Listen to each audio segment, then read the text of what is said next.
warahmatullahi wabarakatuh. Waalaikumsalam warahmatullahi wabarakatuh.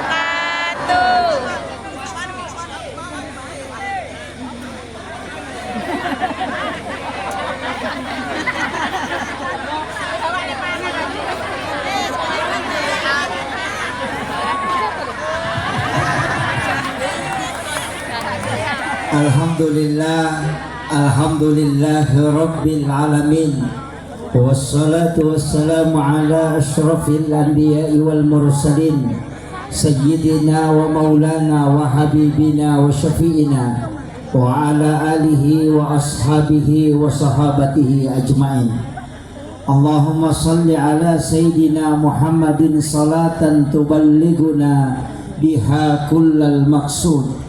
Ya Jawadu ya Ma'bud, ya Rahimu ya Wadud, birahmatika ya Arhamar Rahimin. Allahumma salli ala Sayyidina Muhammadin tibbil qulubi wa dawaiha wa afiyatil abdani wa shifaiha wa nuril absari wa diyaiha wa ala alihi wa sahbihi wa sallim. Yang kami muliakan dan kami ta'zimi para alim ulama, para kiai, para imam, tokoh masyarakat, tokoh agama, para cerdik pandai, dan para guru yang sempat hadir. Yang kami muliakan dan kami ta'zimi Bapak calon bupati beserta seluruh tim yang sempat hadir bersilaturahmi dengan masyarakat kita pada malam hari ini, terkhusus juga Kakanda Iqbal Sayuti selaku anggota DPR Provinsi terpilih. Mudah-mudahan kehadiran kita pada malam hari ini menjadi asbab untuk mendapatkan keberkahan dari Allah Subhanahu wa Ta'ala. Amin. Terkhusus pula kami muliakan Bapak Babinsa, Bapak Babin Kantipmas yang sempat hadir, para pejabat pemerintah, Bapak Sekdes yang mewakili Bapak Kepala Desa, dan seluruh tamu undangan, ibu-ibu majelis taklim, dan hadirin wal hadirat yang insya Allah dirahmati dan dimuliakan oleh Allah Subhanahu wa Ta'ala. Barusan saya ceramah balik sini balik ke belakang. Ini tidak tahu saya menghadap kemana supaya tidak membelakangi. Iya, mohon maaf Pak Haji, saya membelakangi ini. Yang mundur-mundur Pak. Alhamdulillah, malam hari ini kita dikumpulkan oleh Allah Subhanahu wa Ta'ala di tempat yang penuh dengan barakah, dengan satu kegiatan yang mengharap barakah juga, sekaligus mengharapkan syafaat dari baginda Rasulullah Sallallahu Alaihi Wasallam. Karena kalau orang mau masuk surga, jalurnya cuma dua. Jalur pertama adalah jalur rahmat, jalur yang kedua adalah jalur syafaat. Syafaat itu terbagi, ada syafaat baginda Rasulullah yang dibagi dua, syafaat umum dan syafaat khusus. Kemudian yang kedua adalah syafaat Al-Quran. Yang ketiga adalah syafaat para ulama, para guru-guru kita, para aulia. Kemudian yang keempat adalah syafaat anak perempuan. Siapa yang meninggalkan 2 atau 3 anak perempuan ahli ibadah, kata Nabi, maka ibu bapaknya tidak disentuh api neraka. Anak perempuan, bukan anak laki-laki. Jadi kalau bapak ibu punya anak laki-laki, mohon maaf,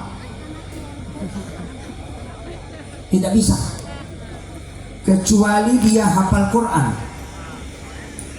Cuma semua anak yang melakukan kebaikan, orang tuanya dapat, namanya syafaat pahala.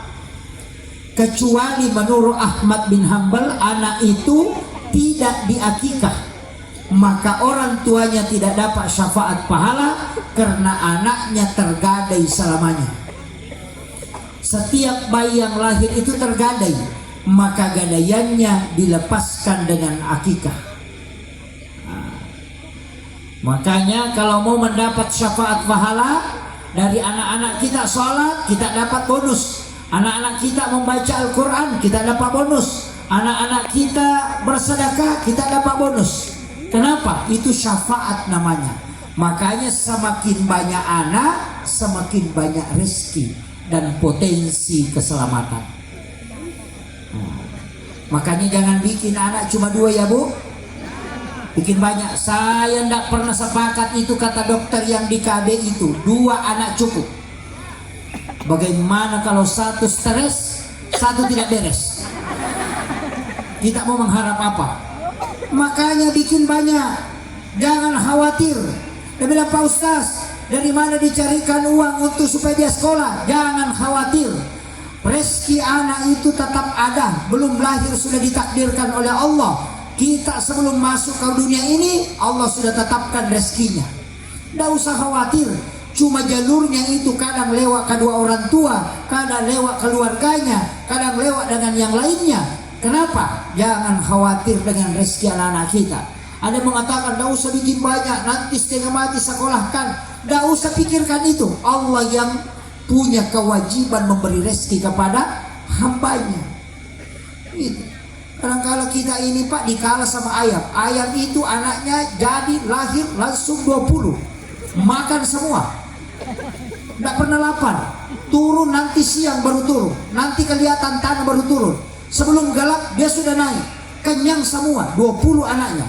Kita 1 5 tahun stres. Ya kan? Ini karena kurang tawakal kita.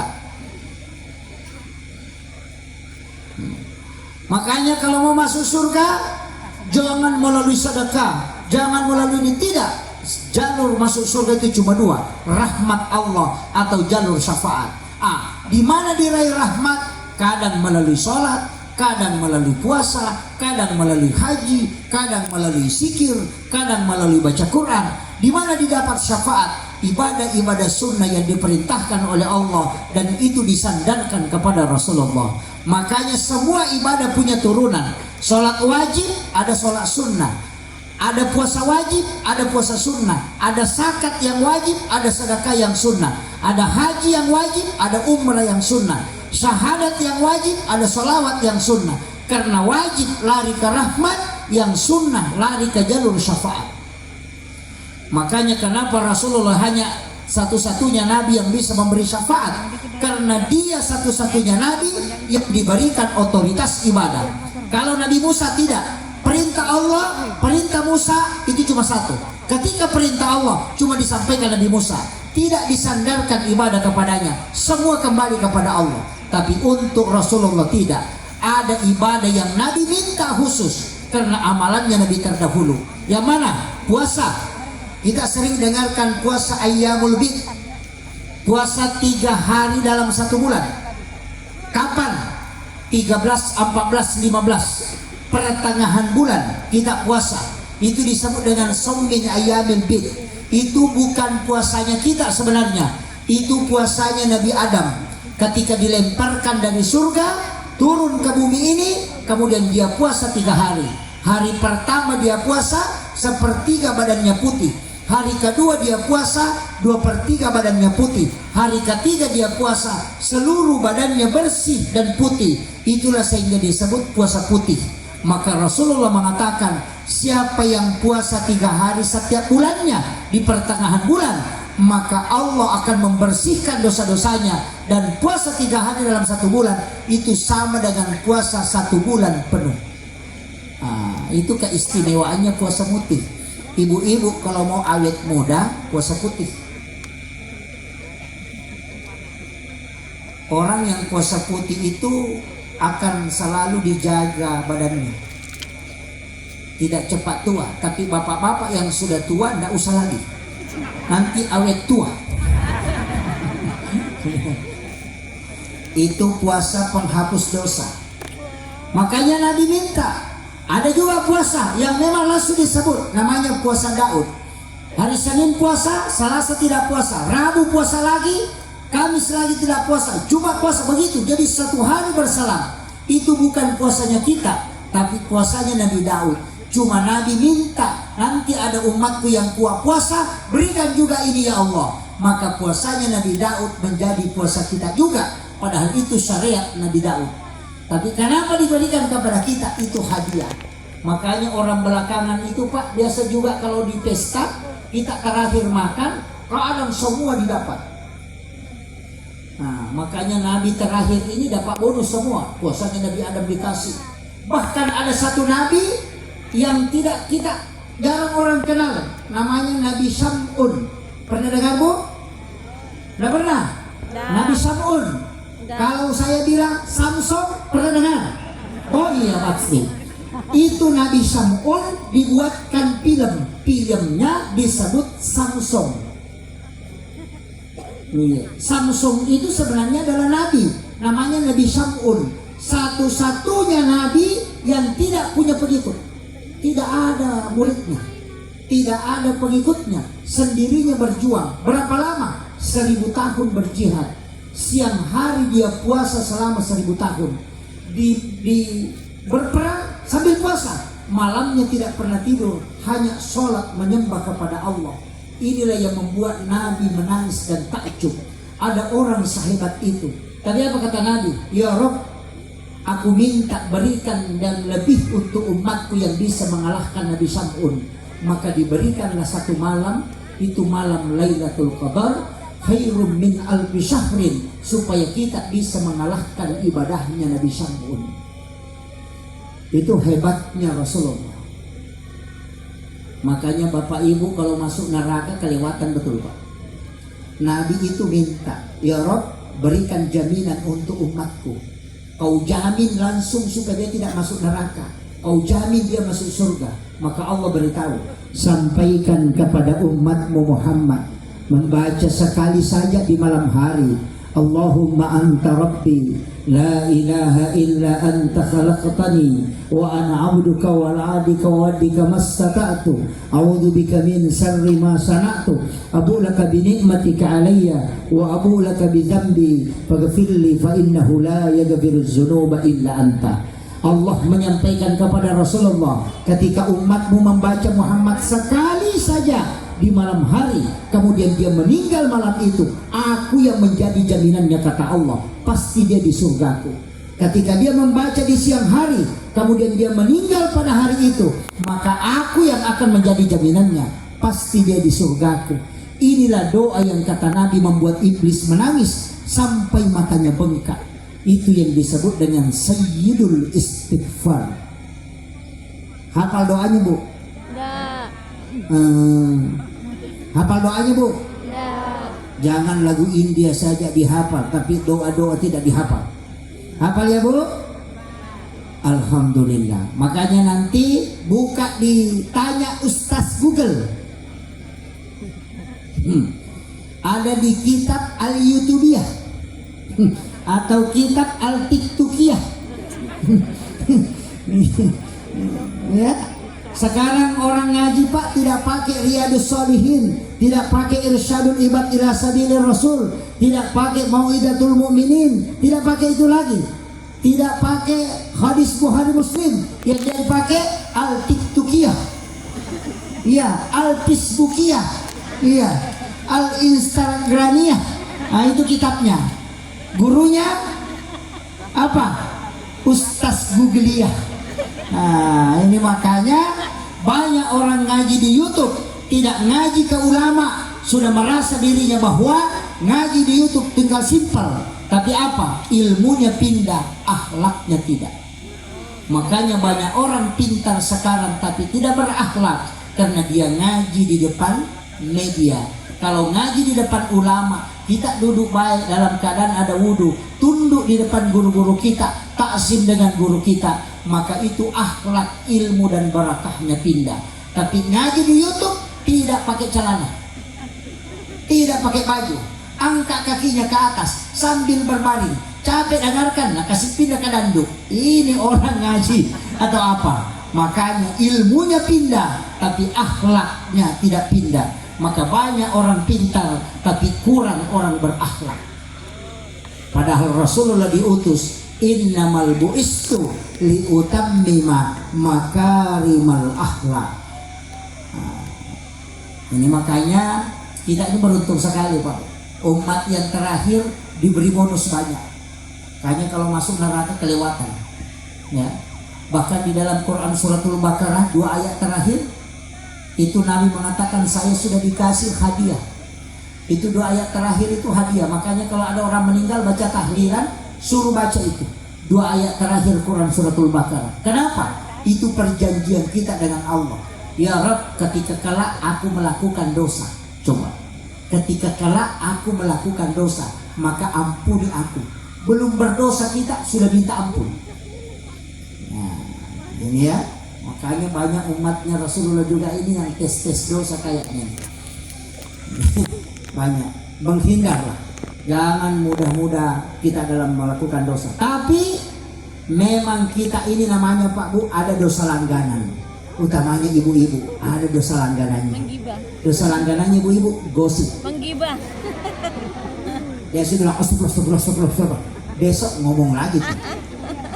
Makanya ayat itu mengatakan innallaha yuhibbut tawwabin, bukan innallaha yuhibbut taibin. Beda kan? Kalau at-tawwabin berbolak-balik bertaubat. Kalau at-taibin taubat sekali. Jadi memang kita ini punya dosa langganan. Sedikit-sedikit besok lagi ngomong lagi tuh. Sudah itu tobat lagi.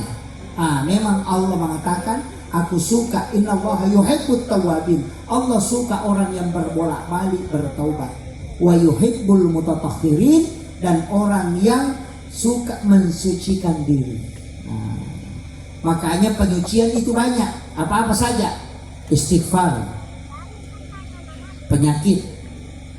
Iya, Rasulullah mengatakan sehari semalam umatku kena penyakit demam, 1 tahun dosanya dihapuskan.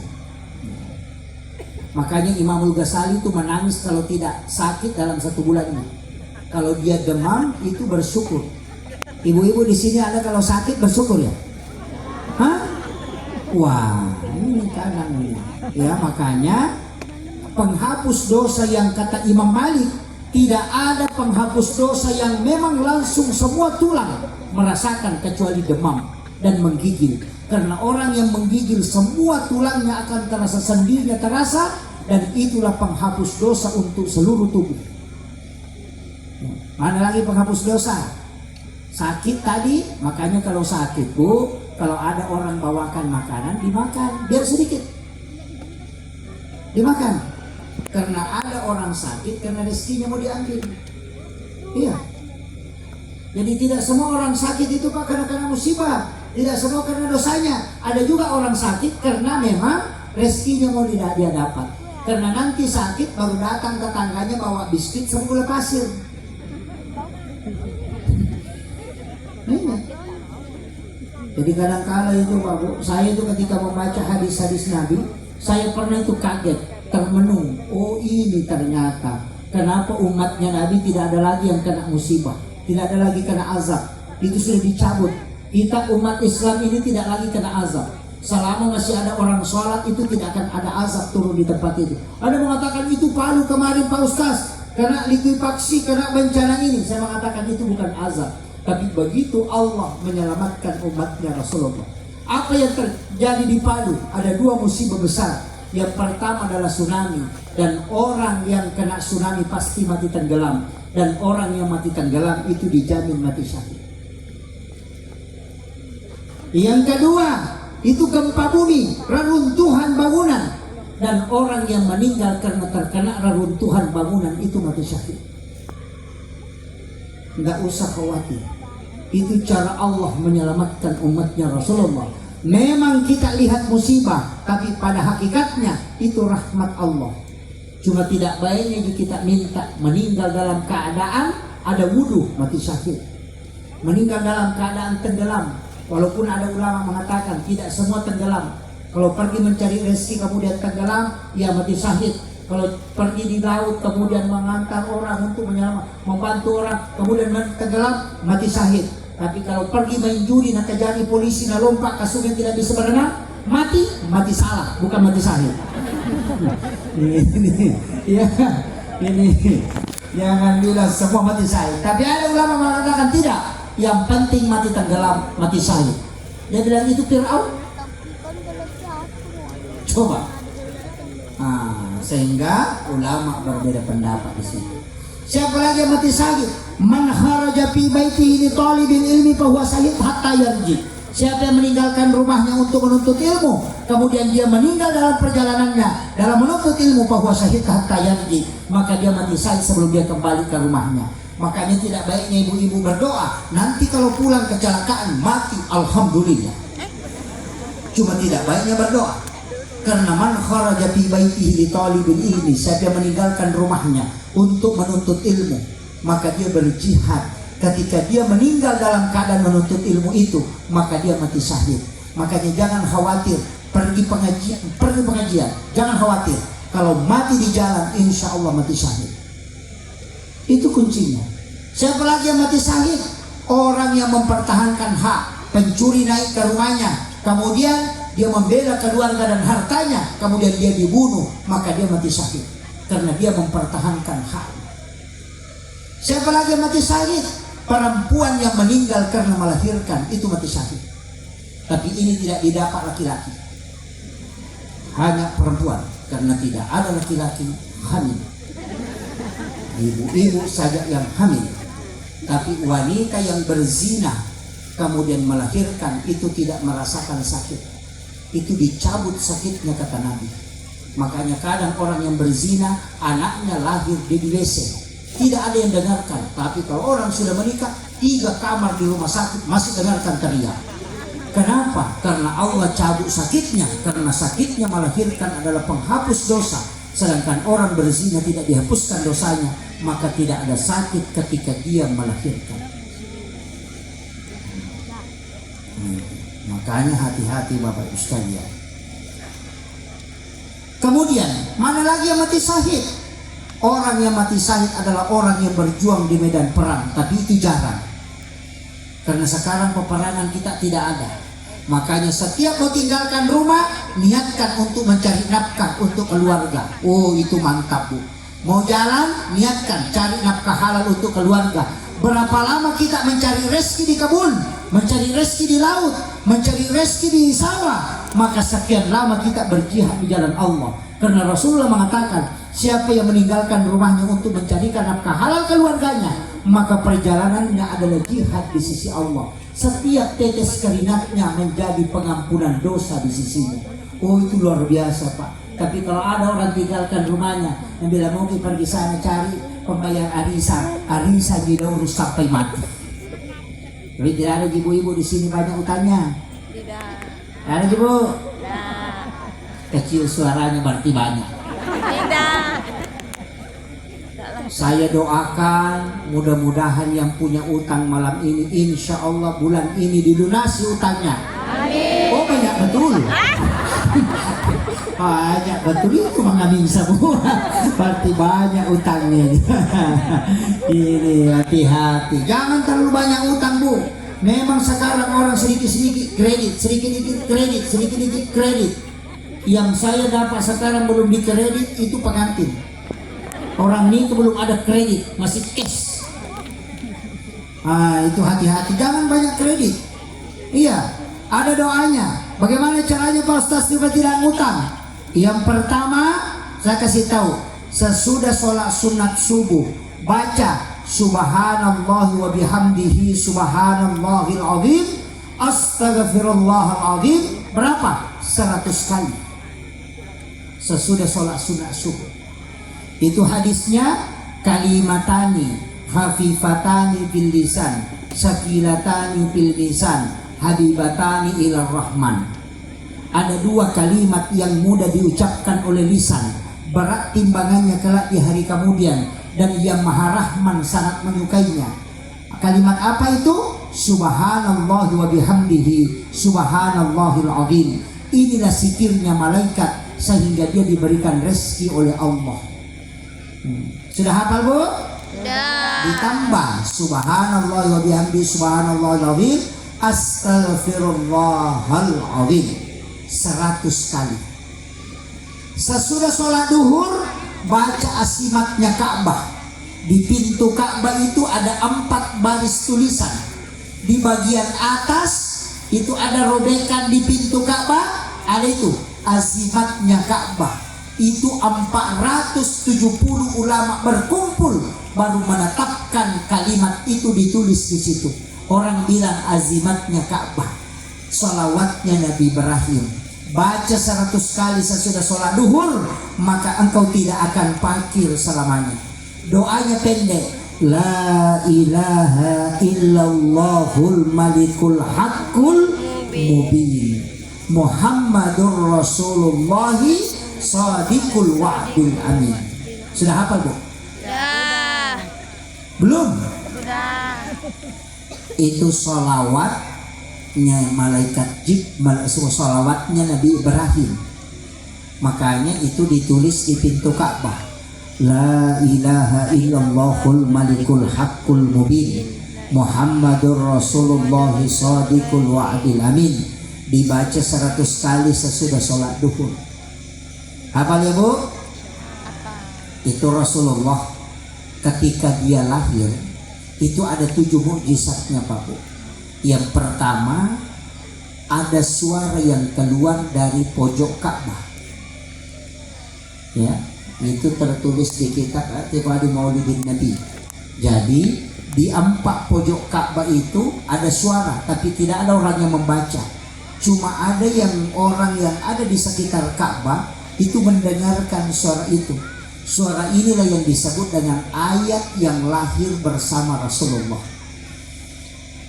Jadi di pojok pertama itu, qad ja'akum minallahi nurun wa kitabun mubin. Di pojok kedua, wa qul ja'al haqqu wa sahaqal batil innal batila kana sahuqa. Di pojok ketiga, laqad ja'akum rasulun min anfusikum azizun 'alaihi ma 'anittum harisun 'alaikum bil mu'minina raufur rahim. Fa in tawallaw faqul hasbiyallahu la ilaha illa huwa 'alaihi tawakkaltu wa huwa rabbul arsyil 'azim. Di pojok keempat, ya ayyuhar rasul. Saya tidak lanjut. Itu ayat rahasia. Orang kalau pindah rumah baru, bapak-bapak, kalau pindah rumah baru, baca di setiap pojok rumah, mengikuti arah tawaf. Kita mulai dari mana saja, yang penting mengikuti arah tawaf. Jadi qad ja'akum minallahi nurun wa kitabun mubin, baru pindah wa qul ja'al haqq wa saqal batil innal batila kana sahuqa, baru pindah laqad ja'akum rasulun, baru pindah ya ayyuhar rasul. Siapa yang membaca di 4 pojok rumahnya ketika dia pindah rumah baru, maka ada 4 hal dia akan dapatkan. Yang pertama, jin tidak akan pernah mau tinggal di rumah itu. Yang kedua, pencuri kalau naik itu tidak melihat pintu keluar. Yang ketiga, biar orang bakar tidak akan terbakar. Itulah sehingga Pondok Kiai Khalil Bangkalan Madura, ketika dia dirikan, dia baca ayat itu, kemudian Belanda membakarnya sampai 3 kali, pondoknya tidak bisa terbakar. Itu karena ayat yang lahir bersama Rasulullah. Dan itu pula yang menyebabkan api di benua Paris itu padam, karena suara yang keluar dari pojok Ka'bah. Tidak ada yang membaca, tapi itu mukjizat ketika Nabi lahir. Maka itulah disebut dengan ayat yang lahir bersama Rasulullah. Sudah hafal? Makanya orang Bugis itu kalau pindah rumah baru, dia azan di pojok-pojok rumahnya. Azan di pojok pertama, dia baca dulu ayat itu baru azan. Pojok kedua baca ayat, azan lagi. Pojok ketiga baca ayatnya, azan lagi. Pojok keempat baca ayatnya, azan lagi. Baru sholat sunnah hajat 2 rakaat, kemudian minta keselamatan. Itu azannya menyembunyikan ayatnya supaya orang tidak tahu bahwa ada yang dibaca. Nah, sudah hafal, Bu? Belum? Qad ja'akum minallahi nurun wa kitabun mubin. Itu Al-Maidah. ayat 15 ya, bisa dicari. Itu ayat tentang nurun Muhammad.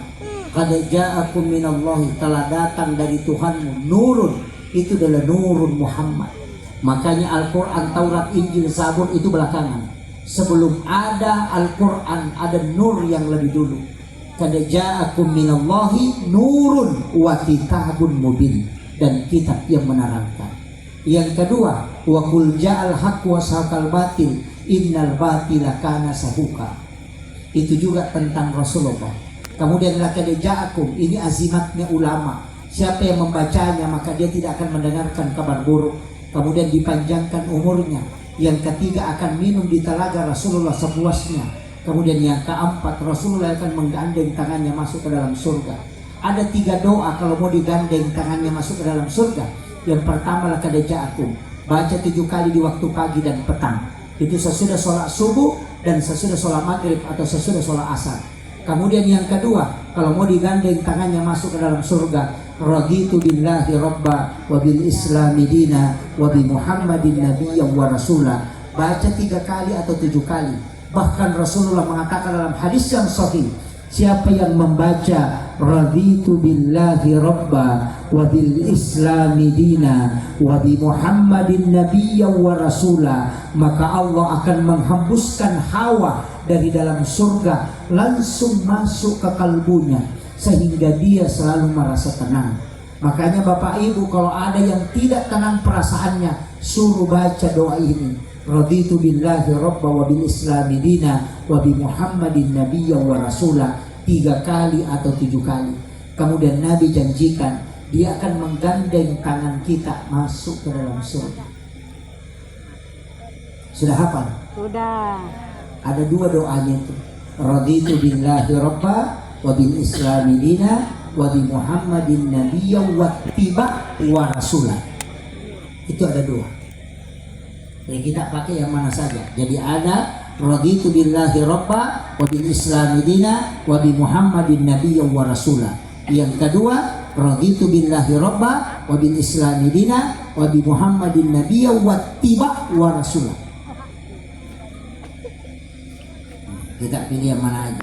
Baca doa itu Pak. Kalau ada anak tidak mau mendengarkan nasihat, bacakan ke air selama 77 kali, baru dikasih minum. Insya Allah dilembutkan hatinya.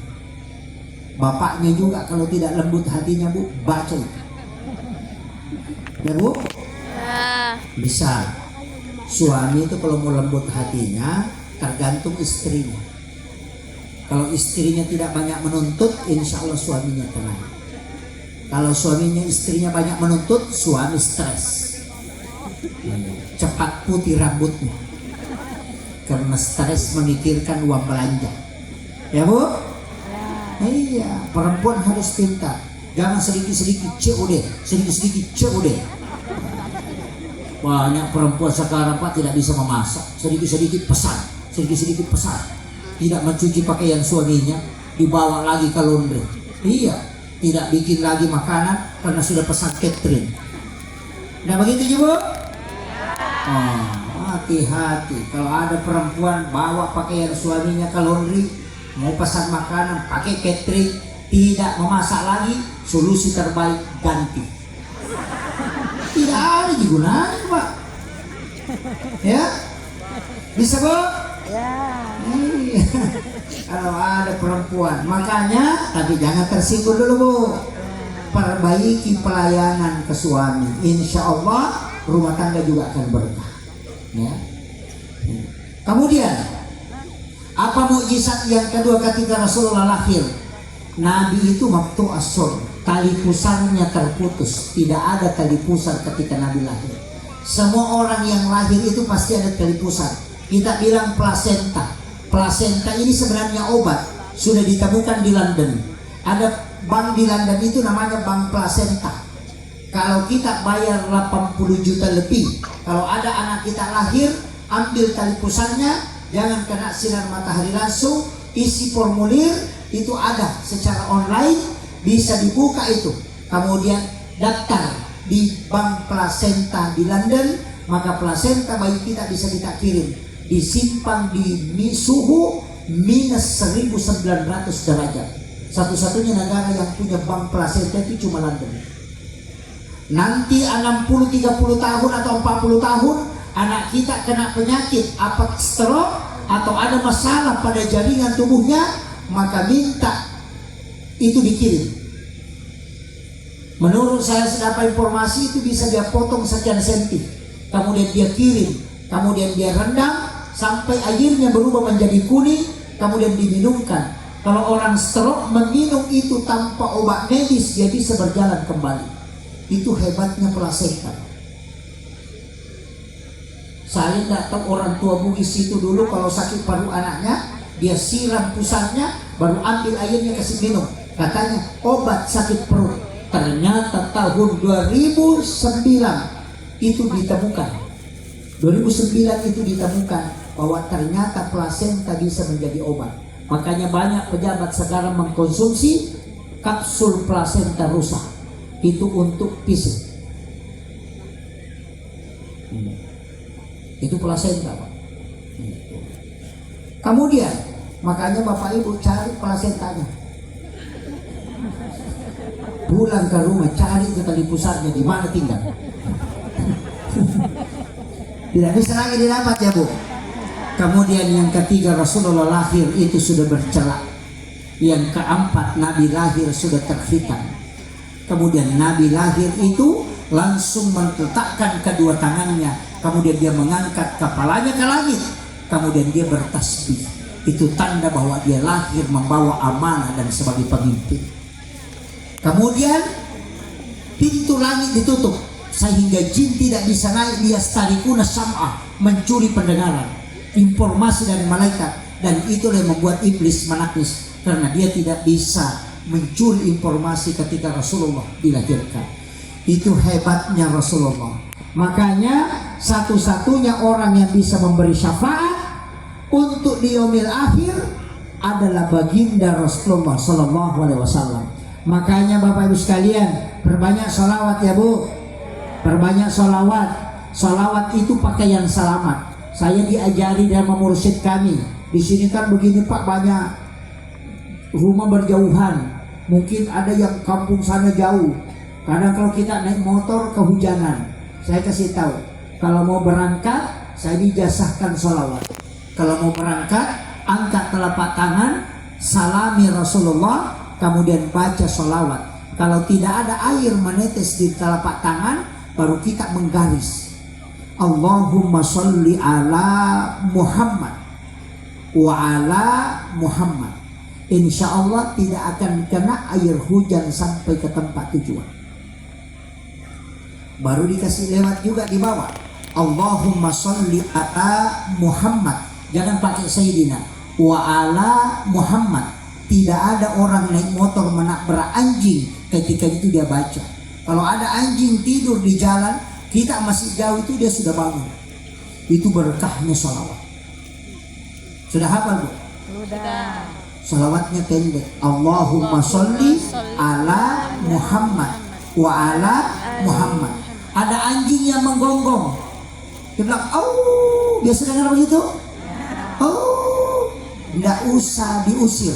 Cukup tahan napas, salami Rasulullah satu kali baru baca Allahumma sholli ala Muhammad wa ala Muhammad. Anjing itu pasti diam. Itu sholawat. Ini baru sholawat ya.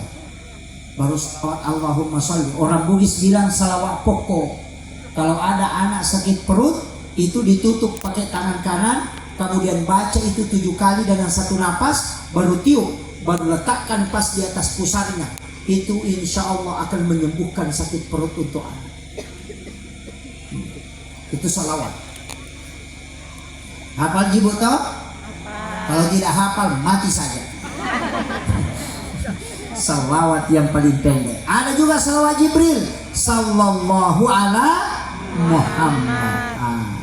Perbanyak membaca ini supaya diberi ketajaman mata batin. Ya. Hanya sholawat kasih banyak aja Bu. Kalau menyapu Allahumma sholli ala sayyidina, Allahumma sholli ala sayyidina, Allahumma sholli, menyapu, mapel, mencuci juga, Allahumma sholli ala sayyidina, Allahumma sholli ala sayyidina, mengadu makanan, Allahumma sholli ala sayyidina Muhammad, Allahumma sholli ala sayyidina. Ini yang sekarang Pak, kenapa banyak penyakit? Karena orang tidak makan lagi bersama dengan keluarganya. Dulu orang tua kita kalau mau makan, dipanggil anaknya, panggil istrinya, panggil semua yang ada di dalam rumah, kumpul kemudian makan, maka penyakit dijauhkan dan hidupnya berkah. Sekarang anaknya makan di depan TV, bapaknya makan di kursi, mamanya makan di dapur, tidak pernah ketemu, sehingga berkah dicabut, penyakit banyak yang datang. Kembalikan itu Bu ya, makan bersama. Orang dulu kalau mau makan itu berdoa. Sedalam satu botol minuman, kalau saya mau minum itu Pak, saya dijazahkan oleh guru kami, kalau mau minum air satu botol, itu saya tidak langsung meminum dengan hanya basmalah. Saya ambil airnya, saya baca sholawat, kemudian salami Rasulullah, kemudian baca basmalah, baru niat, ya Allah jadikan air ini sebagai air penyembuh ketika saya punya penyakit. Jadikan air minum ini sebagai air yang barakah ketika masuk ke dalam tubuhku. Jadikan air ini sebagai air yang bisa membantu saya untuk melakukan ibadah ketaatan kepadamu. Itu minta semua itu. Sampai 10 hal yang kita minta, baru kita minum. Dalam satu botol air, kita bisa dapat 10 berkah. Itu karena doa sebelum minum. Jangan satu kali dihantam, bismillahirrahmanirrahim. Waduh. Bahkan pernah saya lihat orang minum, Bu, itu mulutnya aja yang goyang. Masuk. Waduh, fatal itu. Biasanya orang kerja di sawit begitu. Kalau haus sekali langsung diangkat. Kalau minum yang sesuai sunnah, ambil airnya, baca basmalah, minum satu teguk, baru baca alhamdulillahirrabbilalamin. Basmalah lagi, baru teguk lagi satu kali, baru baca alhamdulillahirrabbilalamin. Basmalah lagi, baru teguk lagi satu kali, baru baca alhamdulillahirrabbilalamin. Baru letakkan airnya. Rasulullah mengatakan, siapa yang minum dengan cara seperti itu, selama air itu ada di dalam perutnya, maka dia tidak akan melakukan dosa besar. Itu jaminan dari Rasulullah. Tidak bisa perhatikan Bu? Jangan satu kali. Bismillahirrahmanirrahim, minum alhamdulillahirrahmanirrahim. Bismillahirrahmanirrahim, minum alhamdulillahirrahmanirrahim. Banyak hal. Makanya sunnah-sunnah Nabi itu luar biasa. Sama dengan akikah tadi. Kalau mengakikah anak, usahakan kambingnya 2 kalau laki-laki. Kalau tidak mampu cukup 1. Tapi kalau 2 kambing, usahakan sama besar. Kapan tidak sama besar, anakmu tidak bisa berlaku adil kata Nabi. Jadi anggota dewan, lari. Tidak seperti nanti kakak lagi. Iya. Orang bagi warisan, dia mau ambil banyak. Itu karena kambingnya tidak sama besar. Yang kedua, masak dia dengan masakan yang manis, jangan pedis. Cuma semua orang mencintainya dan orang iba melihatnya. Makanya kalau masak akikah jangan kasih lombok. Yang ketiga, jangan kau patahkan tulangnya yang memanjang dan jangan kau remuk tulangnya yang melingkar. Semua dagingnya diambil, tulangnya disimpan, dibungkus dengan kulitnya, kemudian ditanam supaya anakmu tidak patah tulangnya hingga dia meninggal dan juga tidak kena penyakit kulit. Itu tafaul dalam akikah. Begitu bicara tentang akikah? Tidak. Nah, kemudian yang ketiga, akikah anak itu di umur 7 tahun, 7 hari kelahiran. Kalau tidak sempat, tambah 7 hari. Kalau tidak sempat, tambah 7 hari. Makanya angka 7 itu angka istimewa. 7 bulan kandungan syukuran, 7 hari kelahiran akikah, tidak sempat tambah 7 hari, tidak sempat tambah 7 hari, 7 tahun umurnya ajari dia sholat, tawaf juga 7 putaran, sa'i juga 7 putaran, dalam lapis tanah 7, bumi juga langit 7, kemudian dalam satu pekan itu 7 hari, 7 ayat yang terus berulang adalah suratul Fatihah. Anggota sujud juga itu ada 7, 2 kaki, 2 lutut, 2 tangan, 1 kepala. Kenapa angka 7? Itu pilihan Allah. Makanya orang Bugis kalau ada uangnya ada angkanya 77 double pasti nasimpan. Nasa Indo di dena capu di nakong kamu manasan. Iya kan? Iya. Woi, saya sudah 1 jam ceramah ini. Ya. Sudah. Belum. Ditambah sedikit. Oh ya, tambah sedikit. Kita yang minta itu. Tambah banyak. Kemudian anak yang diakikah jangan terima amplop. Bukan haram, tidak, tetap halal. Tapi kalau ada anak diakikah kita terima amplop, nanti kalau besar kita akan susah mencarikan pekerjaan. Mungkin dibayar kiri kanan dia belum bisa diterima. Tapi kalau ada anak diakikah kita tidak terima amplop, insya Allah belum selesai sekolahnya orang yang akan menawarkan pekerjaan kepadanya.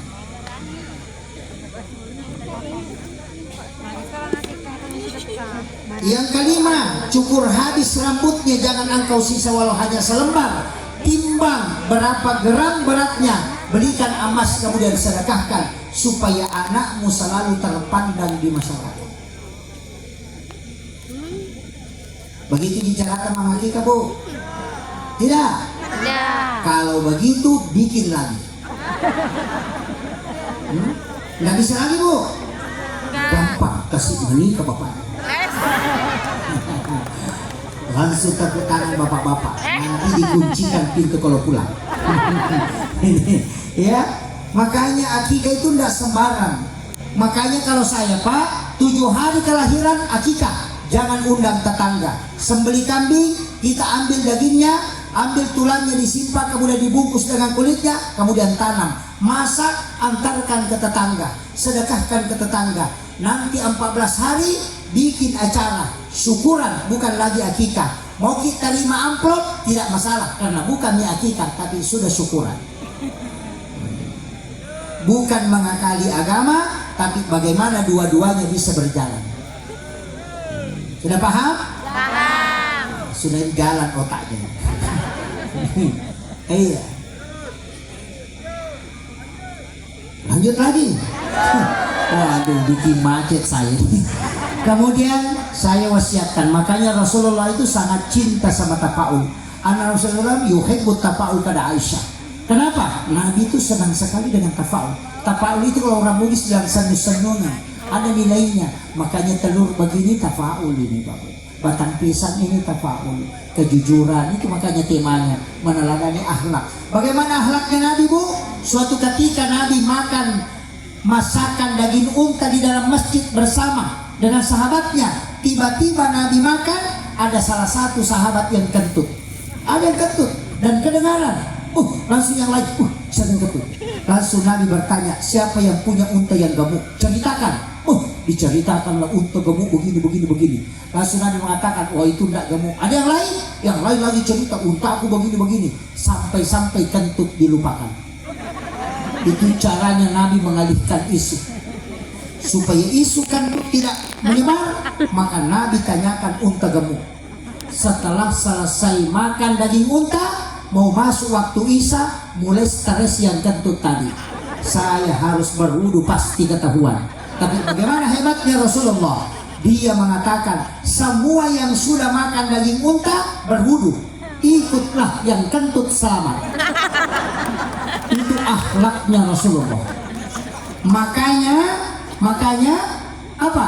Sampai hari ini tidak ada orang yang tahu siapa yang kentut waktu itu, karena Nabi menyembunyikan. Seandainya Nabi menunjuk suruh dia berwudu, maka semua orang tahu bahwa yang kentut waktu itu adalah itu. Maka begitulah cara Rasulullah menjaga akhlak sahabatnya, menjaga kehidupan sahabatnya. Itu hebatnya Rasulullah. Suatu ketika ada sahabat diutus ke Bani Quraidah untuk mengajarkan berdakwah, tapi 7 orang yang berangkat. Nabi katakan, wahai sahabatku, sholat asarlah engkau di Bani Quraidah. Bani Quraidah itu tempatnya petani, tukang kebun. Di situ semua kumpul masyarakat bertani, maka diutus orang berdakwah ke sana. Tapi Nabi katakan, karena berjalan, nanti kau sholat asar di Bani Quraidah. Sementara perjalanan, tiba-tiba di tengah jalan masuk waktu asar.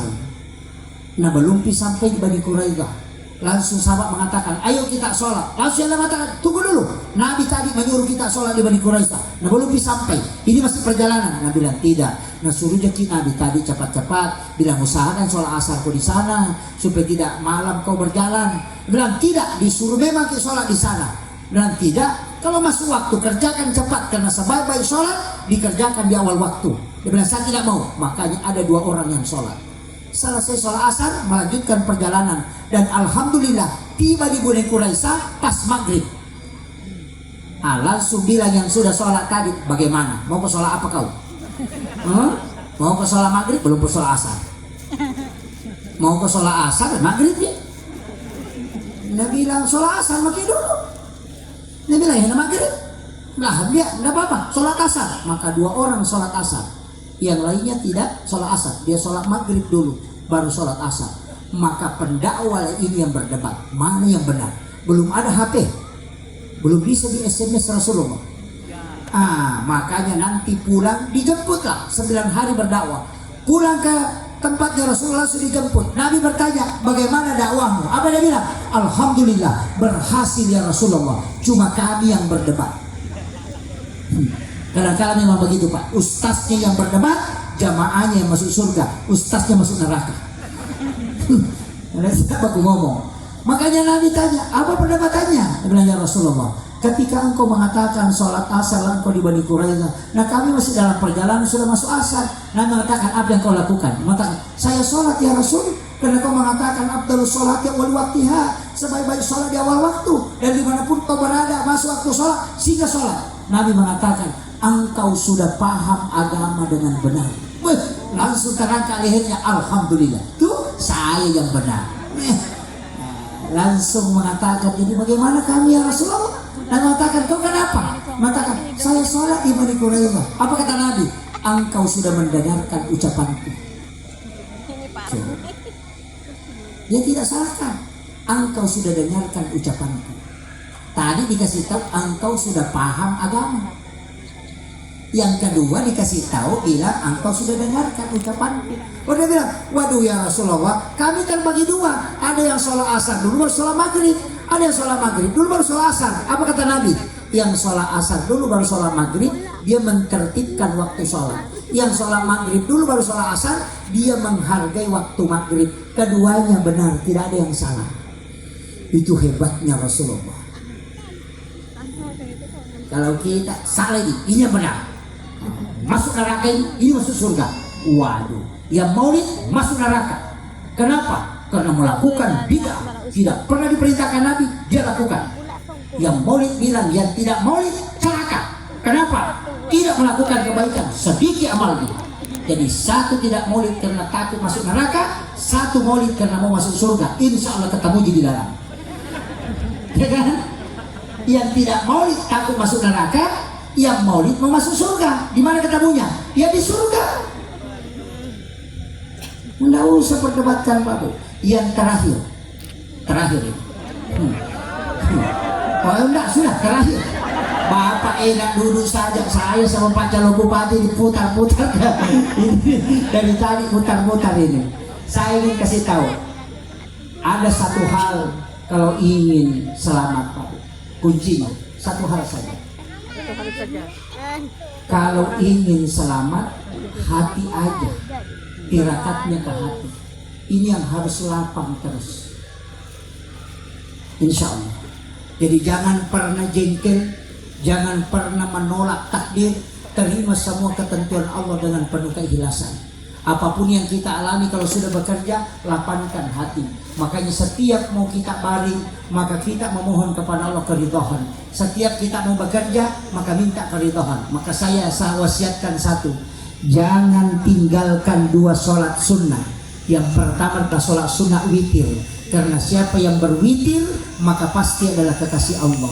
Ibu-ibu kalau sudah sholat isya, witir memang maki 3 rakaat supaya tidak terganggu tidur. Tidak ada orang mimpi buruk ketika dia berwitir sebelum tidur, karena langsung dijaga oleh Allah. Dan orang yang berwitir pasti adalah kekasih Allah. Dia adalah waliullah. Makanya Nabi mengatakan, janganlah engkau tidak berwitir walau hanya 1 rakaat, walau rakaatan. Usahakan kita witir, karena witir ini adalah salah satu sholat sunnah yang sangat dicintai oleh Allah. Sampai-sampai pelakunya disebut adalah kekasihnya.